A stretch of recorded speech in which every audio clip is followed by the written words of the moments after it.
Thank you all for coming out. We're here to have a peaceful discussion about the pros and cons of the legalization of cannabis. There are going to be three speakers this evening.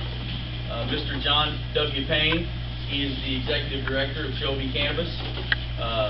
Mr. Zane Siesmeyer, he's going to be addressing the dangers of recreational marijuana use. And Mr. James Eddings, he's going to be speaking about his personal experience with medical marijuana in 2 different states. After these gentlemen give their discussions, we're going to open the floor to question and answer and some discussion. We would like to limit your questions or discussions to about a minute so that we're not here till 1 or 2 in the morning. And I ask everyone to be respectful when someone is standing and talking. Please try not to talk over them or interrupt them. Mr. Eddings. Thank you. Hi, my name is James Eddings, and I live here in Piedmont, and I just moved home to the Midwest from the West Coast. Been out the West Coast for years. And when I moved home, I grew up in the St. Louis area. I didn't want to move back there. Used to spend my summers down here when I was a kid, so this is where I decided to move home to. And I've been a 2-time medical patient. I had a couple, really good jobs. I was a teletype operator for the Air Force. I had a top secret clearance, and I was a bonded truck driver for Allied Van Lines, if any of you know what that entails. So I was trusted. I could move your furniture without you being there, and you wouldn't worry about the thing being missing or nothing. So one day in 1983, I was moving a doctor into his place in Napa Valley, and I climbed up on the I don't remember this, but I was told. I climbed up on the back of my semi to cut down a tree branch so I could move my big trailer back in closer to his house. And I fell off right onto my head. I went right onto my head with my full body weight coming down. I broke my neck. I spent a year in the hospital. I was in a coma for 2 weeks. And so I have cages, I have donor disc, I have titanium plates in my spine. Been off and on of morphine, oxycodone, you name it, for years. With all the bad side effects that come with it, the dehydration, the destruction of your kidneys and your liver and the enlarged heart, all the stuff that comes with it. So when I moved away from California, moved up to Oregon, and they were just in the process of legalizing medical marijuana, and my doctor recommended I try it. I got immediate relief from it, prolonged relief from it. I didn't have none of the side effects I had from the pharmaceutical pills, none. I've been losing weight really bad. It increased my appetite. I was able to eat my food, keep it down. Because of some of the other medications I was having to take, I was having problems keeping my food down. Then, sometime shortly after Fukushima exploded, I went to my doctor and they said, well, this was in Washington State. By that time, I had moved up to Washington State. I was running a small farm. I was growing corn and squash, selling it at farmers markets. And they said I had really high white blood cells, so they sent me to an oncologist, and they said you have chronic lymphocytic leukemia. It's something usually 80-year-olds get. It never goes away. You don't get cured from it. And my levels kept going up and up and up, and they were getting ready to give me liquid radiation treatment. And my doctor said, well, why don't you go try this medical oil thing that my partner's been seeing here. This other doctor had been traveling back and forth to this clinic in Seattle, so they sent me up to this clinic. I did this intensive cannabis oil treatment. And I'm not I wasn't a big pot smoker before all this, because like I said, I had those jobs, so. I did those cannabis oil treatments, and my levels went from where I was almost there's a 0, 1, 2, and 3, and then you're dead at 4. And I was almost at 2, and now I'm at 0 because I did this treatment and I kept doing it. I kept doing it after I was told not to keep doing it. You're done. No, I'm not, because I thought anything that's going to save my life. Nobody's going to tell me I can't take this. And especially if it's a plant that comes out of the ground. So I worked with people in Washington and fought for a couple, there was a couple bills, 502 and 514. The bill they have now is 502, and it has I don't like it because it has an unscientific DUI that allows the police to say, oh, you smoke pot, and then 30 days later you get pulled over and it's in your system, you can get a ticket for that, you go to jail for that. Well, that's ridiculous. So, because I know it's not that way, and the way I know it's not that way because the federal government tells me it's not that way. Because when you go and read a Marinol bottle, it says, do not drive till you get used to the effects. Now, you know what? I never had a doctor, maybe one or two of the doctors, of all the doctors I've had since my medical problem started, who's told me, hey, this is morphine oxycodone, be careful when you drive. No. A few of the pharmacists will say something to you, but none of the doctors, they could care less. It seems like, you know. So I just don't see, to conclude, you know, I just don't see how the government can keep legislating what we do in the privacy in our own homes when we're not hurting anybody, especially in light of the fact that alcohol kills thousands of people every year. My grandfather was sheriff of St. Clair County in Illinois. He was killed by a drunk driver. My oldest son was killed by a drunk driver in Massachusetts. I don't drink alcohol. I don't want to have anything to do with it. And I don't understand the people who say, yes, let's keep pot illegal, but aren't up on a grandstand somewhere shouting to the heavens to make alcohol illegal again, because it kills so many people. And not just the people that die in car wrecks. That's all I have to say, and thanks for listening. Appreciate it.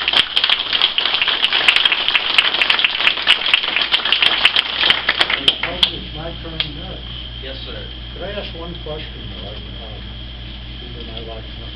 Does the oil that you took, does that make you high? Sure. There is THC content? I took a little bit extra one day and it made me so high I couldn't stand up. Yeah.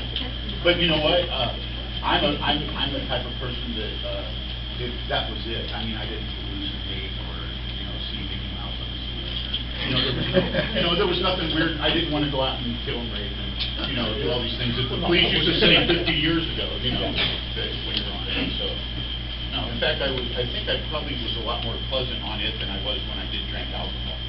For sure, because alcohol has a tendency to bring out the worst in people. Some people, He's right. He's right. I went to one of these meetings. By the way, my name is Amy Seaman. I'm an advertising salesman, just a private citizen. John was coming up to a lot more, come up here and say my little piece. I went to one of these meetings last Thursday night in Park Hills. And there were three presenters. I listened carefully to everything that was said, and I heard nothing but truth. They all told the truth. I didn't hear any misstatements, lies that I could identify. Most of that had to do with, most of the presenters were presenting the benefits of being able to tax marijuana. In fact, one of the statements that was made by one of the presenters there was that if we regulate it, tax it, all this tax money that we can use for this thing, that thing, schools, and I thought to myself, well, yeah, but the government already has enough money. They just waste too much of it. They don't need any more, for one. Number two, I'm not interested in putting my kids through school on the backs of drug addicts. It makes no sense to me. But other than that, I didn't have much problem with anything that was said at that meeting, but I did hear truth. What I didn't hear was, in my opinion, the whole truth. So I'm going to give you a little bit of my curriculum music, what I'm all about. I smoked pot personally virtually every day for 10 years, from the age of 18 to the age of 28, before I quit. I have reasons to quit. And I know a little bit about it from that standpoint, but even more so is my career at that time was I ran a chain of what's known as head shops. There's most people who look to be about my age. There aren't too many young people at this one. So you probably all know what a head shop is. We sell pipes, posters, roach clips, all the attendant paraphernalia to doing not only marijuana, but cocaine, and a number of other drugs. And, of course, I was able to interact with quite a number of people who did pot and the other drugs. I have concluded from not only that experience and those interactions, partying that I did at that time, but also in subsequent years, the people that I know, family members, who are doing drugs other than marijuana, that marijuana is a gateway drug. Anyone who tells you otherwise is naive. What I mean by that, not everybody that smokes marijuana goes on to other drugs. I never did other drugs at all, with the exception of PCP one time when I picked up a joint and being passed around at a party. Very unpleasant experience for me. I enjoyed smoking pot. I really did. The reason I quit is because there was a continuum of effects. When you first start smoking, it's fun. You get the munchies, you giggle at things that don't even make sense. Laugh like crazy, that's fun. Sex is better. All kinds of good stuff. You get creative. Okay? There's a lot to enjoy about it. Over the course of time, though, you go from getting high to getting stoned. That's the continuum. You've all heard the term stoner, probably.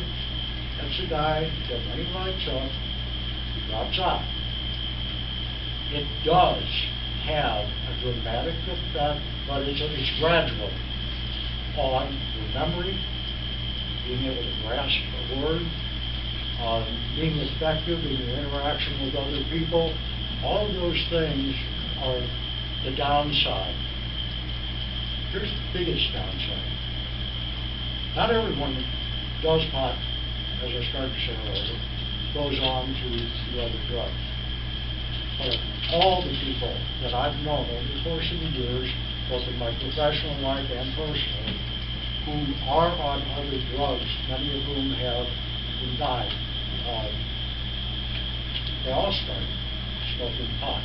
That was their first psychoactive drug. I don't think that it's a good idea to legalize a drug that can do that. I just think it's a good idea. There are other ways to solve problems.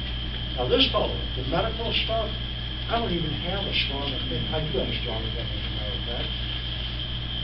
But it's not against. I think that we should fund research to find out if marijuana is efficacious,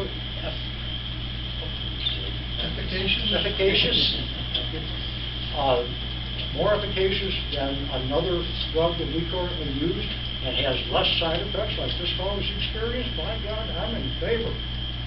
Let's study it. And don't make it difficult. I was talking to Doug McCorney. Some of you people probably know him. He's a local guy. And he'll probably have something to say on this subject. Steal his thunder, but apparently it's pretty difficult for researchers to even get a hold of these drugs to find out if there are benefits. I suspect strongly that there are. So I'm not going to address that. I will say on that subject that if it is legalized for medical use, I think it should be very tightly controlled, very tightly, up to and including the doctors prescribing it have a governing body looking over their shoulder to make sure that they aren't just prescribing it for a guy like myself who walks in, wants to get high and says, yeah, you know, I've got this back pain, I think it's like a script. No, that's not what it should be about. It is dangerous, in my opinion, to make it more available to put the imprimatur, not a word I can think of acceptability on this potentially dangerous drug, making it kind of okay for the kids to use it. In preparing for tonight's meeting, I'm going to wrap this up pretty quickly. In preparing for tonight's meeting, I learned some new stuff because I took the time to try to do that. And one of the things that I've learned, this was only last night, coincidentally enough, happened to be flipping channels, and I got on the National Geographic Channel, and they had a program about the research that has been done on the medical effects, or on the brain, the marijuana and how it affects the brain. I would never have brought this up except that it was in this documentary. And they said in there, this is the one new thing I learned from that whole thing, that when kids start to use it, 15 and below, it can have permanent deleterious effects on the function of their brains. First time I've ever heard that age distinction. People research, I would say there's more research that needs to be done. But I don't think that we need to make it just an acceptable thing as drinking is now with the kids. Okay, it's illegal, but I'll see somebody there. I don't think we need to do that. One last thing, I really will tie this up, because for one thing it was brought up, and I intended to bring it up anyway. There's a big difference between drinking and driving and smoking pot and driving. Right? I think the law should be tightened, not loosened. Someone who drinks regularly, besides he's going to drink and drive and have, I'm not talking about the falling down drunk guy that the only reason he's driving because he can't walk in this condition. I'm talking about the guy that has 2, 3, maybe even 4 beers, and he decides he's going to drive himself home. Right? That guy's impaired. His reactions are slower. His decision-making is affected. I think everybody would agree with that. However, if he focuses his attention, he can drive that car down the road, keep it in his lane, and adjust his speed to within plus or minus 5 miles an hour without ever once looking at the speedometer. You can function in that way because your perceptions are not affected in the same way that marijuana does. Marijuana very much affects your speed, your sensations, your perceptions. And you don't get those incoming visual clues that you do even when you're drunk of how quickly the sign is approaching you, how quickly those little lines on the highway are passing you by. Those visual cues don't register. And, because I've done this. I've driven high, I've driven drunk, okay? God forgive me. I was lucky. And when I was stoned, I could drive, but you know what? I did lose attention span, and it was constantly, am I going fast enough? Am I going too fast? Constant, up and down from the speedometer, to make sure that I was regulating my speed properly. Totally different. That's my little song and dance, and I appreciate you giving me the opportunity to say it.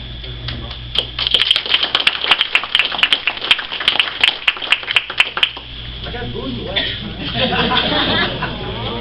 Well, since you took the opportunity to ask a question before you started, let me ask you. Okay. So you admit that you smoked marijuana thousands of times in your life. Each one of those instances carries a possible 1-year sentence in prison. Now, do you think you should be serving a life in prison because of that? Probably not. Okay, very good. So you should be serving prison time for using marijuana? Right now, do you think that you should go down to the county jail here and be locked up? Somebody else in the answer, can I give you an answer? Sure. Okay. Here's what I and thinking at the present. And it's subject to revision, maybe by something he has to say. I did say that I think that the laws should be tightened up. I think that they should be similar to the laws for like drunken driving. Okay, I think if you get caught, let's say you're not driving, it's probably marijuana, recreationally, whatever. Yes or no? Automatic $200 fine, something serious enough that gets your attention. Okay, driving while drunk or under the influence of marijuana, there are some difficulties with enforcing that law. I'm not concerned really about the driving under the influence, just the possession. I mean, I'm asking. Yeah. So, but yeah, I think they should tighten it up, and then more for the second offense. Going to jail, that might be a little severe, although, especially with young people, yeah, put them in jail for a little while and let them go. This is serious business. And mark them for life. Yeah, give them an opportunity to wear another crime. I'll address that. Right, so, I appreciate his answer, and what I'd like to start out by saying is the current policy that we're pursuing, the policy of cannabis prohibition, is expensive, ineffective, and ultimately immoral. And I know he started out talking about the tax revenues that he doesn't think that that's a major concern, but a lot of people, at least the polling indicates, people are actually concerned about the amount of money that can be raised through the cannabis legalization. And right now we're spending about $90 million arresting, prosecuting, and jailing people for possession of cannabis and other cannabis offenses in the state of Missouri every year. And then on top of that, we're losing out on about $217 million every year, and that's according to the state auditor's office, if we were to tax cannabis at the same rate that Colorado is now, which is a 25% rate. That would be $217 million. So if you take $90 million, $270 million, we're looking at about $300 million total. Now, in 2011, we spent $149 million in the state of Missouri on our entire community college system. So what the entire revenue turnaround from cannabis legalization could be would be over twice what we spend on all the community colleges in the state of Missouri. Now, I'm not saying, that's the way we should spend it. Perhaps what we should do with it is, bring in that extra revenue and then cut taxes. I'm a libertarian. I prefer those types of things. I don't like the government. In fact, I totally agree that the government's too big. That's why I'm involved in this. I want to get government out of people's lives. That is the entire point of this issue.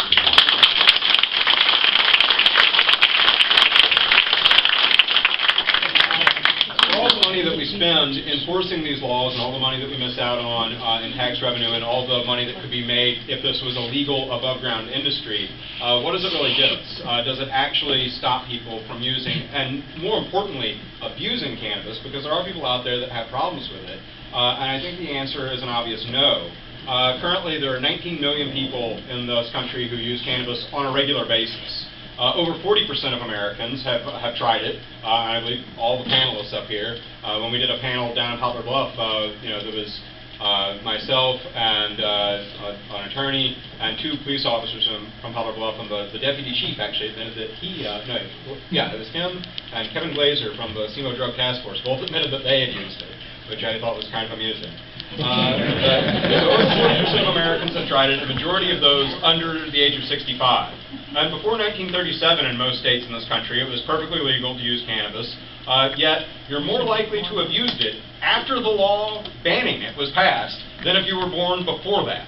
Now, how successful can you say a law is if you're trying to stop people from using something and the ban has actually, you've seen use not just, double, triple, we're talking about like something like an order of magnitude, 10 times more people using it than used it before the law was passed. In no scenario could that be considered a successful policy.